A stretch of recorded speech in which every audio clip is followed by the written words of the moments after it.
Hi, everybody. Just 4 days till Christmas. It's going very, very fast. Here's cat number one right in my way. How am I going to read a story? Cat number two is sitting right there on the floor, and I feel like maybe this could be trouble. Okay, so tonight we were going to read Little House Christmas, and we're going to read from the section Little House in the Big Woods. Little Miss, this is going to be difficult. The title is just Christmas. Christmas was coming. The little log house was almost buried in snow. Great drifts were banked against the walls and windows, and in the morning, when Pa opened the door, there was a wall of snow as high as Laura's head. Pa took the shovel and shoveled it away, and then he shoveled a path to the barn, where the horses and the cows were snug and warm in their stalls. The days were clear and bright. Laura and Mary stood on chairs by the window and looked out across the glittering snow at the glittering trees. Snow was piled all along their bare, dark branches, and it sparkled in the sunshine. Icicles hung from the eaves of the house to the snowbanks, great icicles as large as the top of Laura's arm. There's the other one. They were like glass and full of sharp lights. Pa's breath hung in the air like smoke. When he came along the path from the barn, he breathed it out in clouds, and it froze in white frost on his mustache and beard. When he came in, stamping the snow from his boots, and caught Laura up in his bear hug against the cold big coat, his mustache was beaded with little drops of melting frost. Every night he was busy, working on a large piece of board and two small pieces. He whittled them with his knife, he rubbed them with sandpaper and with the palm of his hand, until when Laura touched them, they were soft and smooth as silk. Then, with his sharp jackknife, he worked at them, cutting the edges of the large one into little peaks and towers, with a large star carved on the very tallest point. He cut little holes through the wood. He cut the holes in the shapes of windows and little stars and crescent moons and circles. All around them he carved tiny leaves and flowers and birds. One of the little boards he shaped in a lovely curve, and around its edges he carved leaves and flowers and stars, and through it he cut crescent moons and curlicues. Around the edges of the smallest board he carved a tiny flowering vine. He made the tiniest shavings, cutting very slowly and carefully, making whatever he thought would be pretty. At last he had the pieces finished, and one night he fitted them together. When this was done, the large piece was a beautifully carved back for a smooth little shelf across its middle. The large star was at the very top of it. The curved piece supported the shelf underneath, and it was carved beautifully too. And the little vine ran around the edge of the shelf. Pa had made this bracket for a Christmas present for Ma. He hung it carefully against the log wall between the windows, and Ma stood her little China woman on the shelf. The little China woman had a china bonnet on her head, and china curls hung around her china neck. Her china dress was laced across in front, and she wore a pale pink china apron and little gilt china shoes. She was beautiful, standing on the shelf with flowers and leaves and birds and moons carved all around her, and the large star at the very top. Ma was busy all day long cooking good things for Christmas. She baked salt rising bread and rye and Injun bread and Swedish crackers and a huge pan of baked beans with salt pork and molasses. She baked vinegar pies and dried apple pies and filled a big jar with cookies, and she let Laura and Mary lick the cake spoon. One morning she boiled molasses and sugar together until they made a thick syrup, and Pa brought in 2 pans of clean white snow from outdoors. Laura and Mary each had a pan, and Ma and Pa showed them how to pour the dark syrup in little streams onto the snow. They made circles and curlicues and squigglies, and these hardened at once and were candy. Laura and Mary might eat one piece each, but the rest was saved for Christmas. And here's the picture that goes along with it. All this was done because Aunt Eliza and Uncle Peter and the cousins, Peter and Alice and Ella, were coming to spend Christmas. The day before Christmas, they came. Laura and Mary heard the gay ringing of sleigh bells growing louder every moment, and then the big bobsled came out of the woods and drove up to the gate. Aunt Eliza and Uncle Peter and the cousins were in it, all covered up under blankets and robes and buffalo skins. They were wrapped up in so many coats and mufflers and veils and shawls that they looked like big, shapeless bundles. When they all came in, the little house was warm and running over, full and running over. Black Susan ran out and hid in the barn, but Jack leaped in circles through the snow, barking as though he would never stop. Now there were cousins to play with. As soon as Aunt Eliza had unwrapped them, Peter and Alice and Ella and Laura and Mary began to run and shout. At last, Aunt Eliza told them to be quiet. Then Alice said, "I'll tell you what let's do. Let's make pictures." Alice said they must go outdoors to do it, and Ma thought it was too cold for Laura to play outdoors. But when she saw how disappointed Laura was, she said she might go after all for a little while. She put on Laura's coat and mittens and the warm cape from the hood and wrapped a muffler around her neck and let her go. Laura had never had so much fun. All morning she played outdoors in the snow with Alice and Ella and Peter and Mary making pictures. The way they did it was like this. Each one by herself climbed up on a stump, and then all at once, holding their arms out wide, they fell off the stumps into the soft, deep snow. They fell flat on their faces. Then they tried to get up without spoiling the marks they had made when they fell. If they did it well, there in the snow were 5 holes, shaped almost exactly like 4 little girls and a boy, arms and legs and all. They called these their pictures. They played so hard all day that when night came, they were too exhausted to sleep. Too excited to sleep. But they must sleep or Santa Claus would not come. So they hung their stockings by the fireplace and said their prayers and went to bed. Alice and Ella and Mary and Laura all in one big bed on the floor. Peter had the trundle bed. Aunt Eliza and Uncle Peter were going to sleep in the big bed, and another bed was made on the attic floor for Pa and Ma. The buffalo robes and all the blankets had been brought in from Uncle Peter's sled, so there were enough covers for everyone. Pa and Ma and Aunt Eliza and Uncle Peter sat by the fire talking, and just as Laura was drifting off to sleep, she heard Uncle Peter say, "Eliza had a narrow squeak the other day when I was away at Lake City. You know Prince, that big dog of mine?" Laura was wide awake at once. She always liked to hear about dogs. She lay still as a mouse and looked at the firelight flickering on the log walls and listened to Uncle Peter. "Well," Uncle Peter said, early in the morning, Eliza started to the spring to get a pail of water, and Prince was following her. She got to the edge of the ravine where the path goes down to the spring, and all of a sudden Prince set his teeth in the back of her skirt and pulled. "You know what a big dog he is," Eliza scolded him. But he wouldn't let go, and he's so big and strong, she couldn't get away from him. He kept backing and pulling till he tore a piece out of her skirt. "It was my blueprint," Aunt Eliza said to Mom. "Dear me," Ma said. "He tore a big piece right out of the back of it," Aunt Eliza said. "I was so mad I could have whipped him for it, but he growled at me." "Prince growled at you?" Pa said. "Yes," said Aunt Eliza. "So then she started on again towards the spring," Uncle Peter went on. "But Prince jumped into the path ahead of her and snarled at her.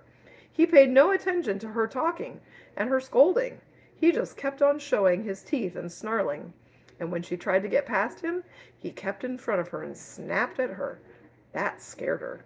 "I should think it would," Ma said. "He was so savage, I thought he was going to bite me," said Aunt Eliza. "I believe he would have." "I never heard of such a thing," said Ma. "What on earth did you do?"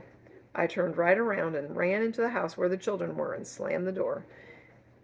Of course, Prince was savage with strangers, said Uncle Peter. But he was always so kind to Eliza and the children. I felt perfectly safe to leave them with him. Eliza couldn't understand it at all.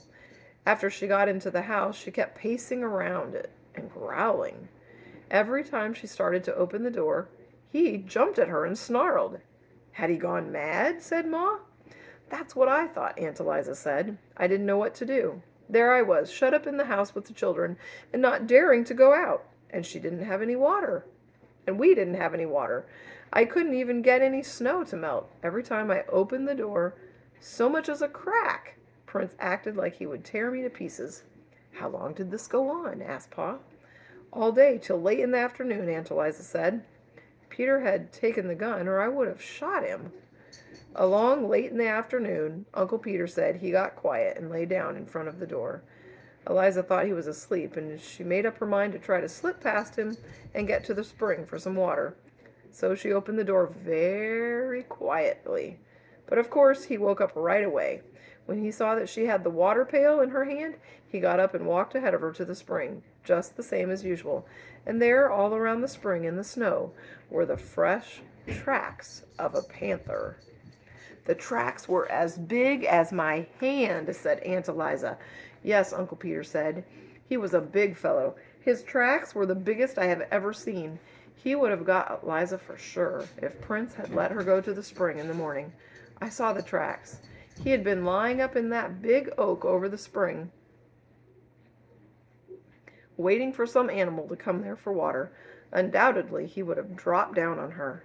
Night was coming on when she saw the tracks, and she didn't waste any time getting back to the house with her pail of water. Prince followed close behind her, looking back into the ravine now and then. I took him into the house with me, Aunt Eliza said, and we all stayed inside until Peter came home. Did you get him, Pa? Asked Uncle Peter.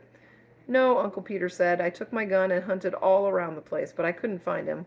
I saw some more of his tracks. He'd gone up north, farther into the big woods. Alice and Ella and Mary were all wide awake now, and Laura put her head under the covers and whispered to Alice, My, weren't you scared? Alice whispered back that she was scared, but Ella was scareder. And Ella whispered that she wasn't either. Well, anyway, you made more fuss about being thirsty, Alice whispered. They lay there whispering about till Ma said, Charles, those children never will get to sleep unless you play for them. So Pa got out his fiddle. The room was still and warm and full of firelight. Ma's shadow and Aunt Eliza's and Uncle Peter's were big and quivering on the walls in the flickering firelight, and Pa's fiddle sang merrily to itself. It sang Money Musk and the Red Heifer, The Devil's Dream, and Arkansas Traveler. And Laura went to sleep while Pa and the fiddle were both softly singing, My darling Nellie Gray, they have taken you away, and I'll never see my darling any more. In the morning they all woke up almost at the same time. They looked at their stockings, and something was in them. Santa Claus had been there. Alice and Ella and Laura in their red flannel nightgowns, and Peter in his red flannel nightshirt all ran shouting to see what he had brought. In each stocking there was a pair of bright red mittens, and there was a long, flat stick of red and white striped peppermint candy, all beautifully notched along each side. They were all so happy they could hardly speak at first. They just looked with shining eyes at those lovely Christmas presents. But Laura was happiest of all. Laura had a rag doll. She was a beautiful doll. She had a face of white cloth with black button eyes. A black pencil had made her eyebrows, and her cheeks and her mouth were red with the ink made from pokeberries. Her hair was black yarn that had been knit and raveled so that it was curly. She had little red flannel stockings and little black cloth gaiters for shoes, and her dress was pretty pink and blue calico. She was so beautiful that Laura could not say a word.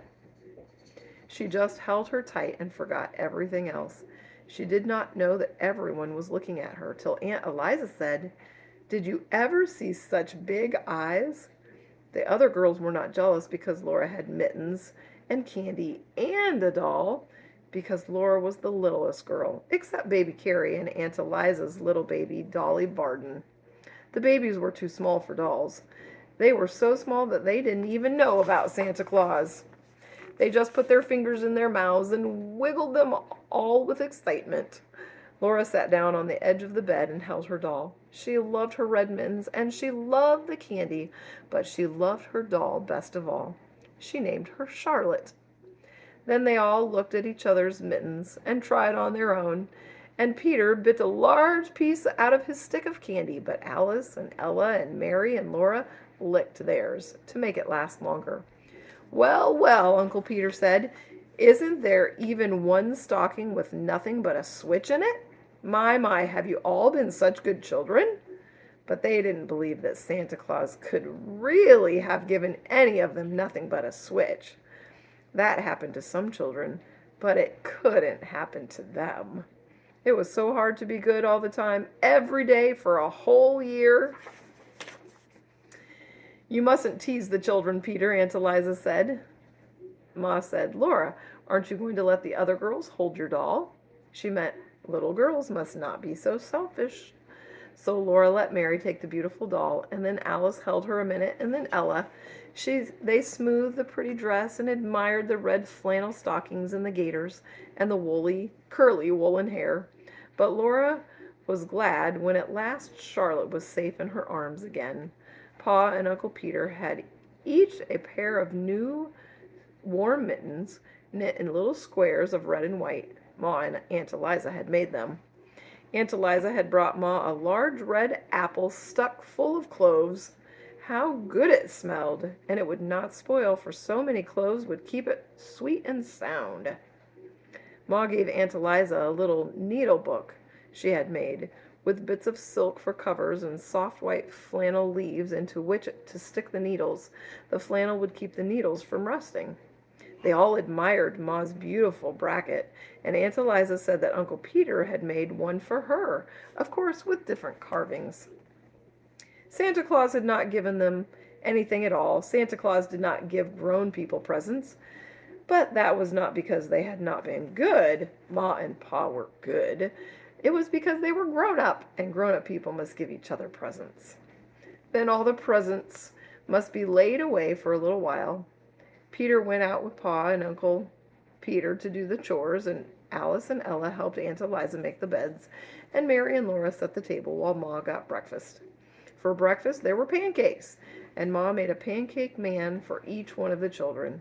Ma called each one in turn to bring their plate, and each one could stand by the stove and watch, while with the spoonful of batter Ma put on the arms and the legs and the head. It was exciting to watch her turn the whole little man over quickly and carefully on a hot griddle. When it was done, she put it smoking hot on the plate. Peter ate the head off of his man right away, but Alice and Ella and Mary and Laura ate theirs slowly in little bits. First the arms and legs, and then the middle, saving the head for the last. Today the weather was so cold that they could not play outdoors, but there were the new mittens to admire and the candy to lick, and they all sat on the floor together and looked at the pictures in the Bible, and the pictures of all kinds of animals and birds in Pa's big green book. Laura kept Charlotte in her arms the whole time. Then there was the Christmas dinner. Alice and Ella and Peter and Mary and Laura did not say a word at the table, for they knew that children should be seen and not heard. But they did not need to ask for second helpings. Ma and Aunt Eliza kept their plates full and let them eat all the good things that they could hold. Christmas comes but once a year, said Aunt Eliza. Dinner was early because Aunt Eliza, Uncle Peter, and the cousins had such a long way to go. Best the horses can do, Uncle Peter said. We'll hardly make it home before dark. So as soon as they had eaten dinner, Uncle Peter and Pa went to put the horses to the sled, while Ma and Aunt Eliza wrapped up the cousins. They pulled heavy woolen stockings over the woolen stockings and the shoes they were already wearing. They put on mittens and coats and warm hoods and shawls and wrapped mufflers around their necks and thick woolen veils over their faces. Ma slipped piping hot baked potatoes into their pockets to keep their fingers warm, and Aunt Eliza's flat irons were hot on the stove, ready to put at their feet in the sled. The blankets and the quilts and the buffalo robes were warmed too. So they all got into the big bobsled, cozy and warm, and Pa tucked around the last robe all around them. Goodbye, goodbye, they called, and off they went, the horses trotting gaily and the sleigh bells ringing. In just a little while the merry sound of the bells was gone, and Christmas was over. But what a happy Christmas it had been!